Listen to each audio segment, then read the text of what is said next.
মাইন্ডসেটের কথা আমরা বলেছি গড সেন্ট্রিক। আল্লাহ তাআলা আমাদেরকে গড সেন্ট্রিক মাইন্ডসেট দান করুক। আমরা যে কোনো পরিস্থিতিতে যেভাবেই থাকি না কেন, আমরা বিপদে আপদে সবসময় ভরসা রাখবো কার উপর?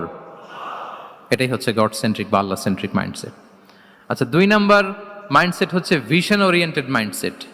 ভিশন ওরিয়েন্টেড মাইন্ডসেট মানে হচ্ছে সেটা আছে, ফার সাইটেডনেস আছে, who can anticipate the future, যে ভবিষ্যৎ আগাম অনুমান করে ফেলতে পারে, সামনের পরিস্থিতিকে আগাম অনুমান করতে পারার যে যোগ্যতা বা দীর্ঘমেয়াদী চিন্তা করতে পারার যে ক্যাপাসিটি, এটাকে বলে ভিশন ওরিয়েন্টেড মাইন্ডসেট। এটা আল্লাহ রাসূল সাল্লাল্লাহু আলাইহি ওয়া আলিহি ওয়াসাল্লামকে আল্লাহ তাআলা দান করেছেন।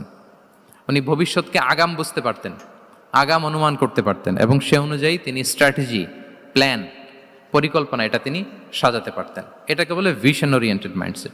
এবার আসুন আমরা সিরাতের কিছু ইনসিডেন্টকে সামনে নিয়ে আসি যে তিনি কিরকম ভিশন ওরিয়েন্টেড মাইন্ডসেটের অধিকারী ছিলেন। আমরা সবাই হুদাইবিয়ার ঘটনা জানি না?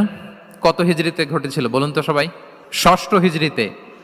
লাকাদ সাদাকাল্লাহু রাসূলাহুর রুইয়া বিল হক লাতাদখুলুন্নাল মাসজিদাল হারামা ইনশাআল্লাহু আমিনিন।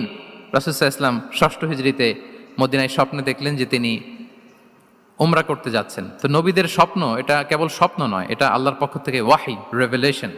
তো সেই হিসেবে তিনি 1400 সাহাবা নিয়ে উমরা করতে চলে গেলেন মক্কায়, কিন্তু মক্কাবাসী ঢুকতে দিল না, থামিয়ে দেয়া হলো। তো তখন একটা চুক্তি হয়েছিল, ওই চুক্তিতে বলা হলো, রাসূল সাল্লাল্লাহু আলাইহি ওয়াসাল্লাম লিখতে বললেন যে লিখো মিন মুহাম্মদ রাসূলিল্লাহ, আল্লাহর রাসূল মুহাম্মদের পক্ষ থেকে কুরাইশদের সাথে এই চুক্তি।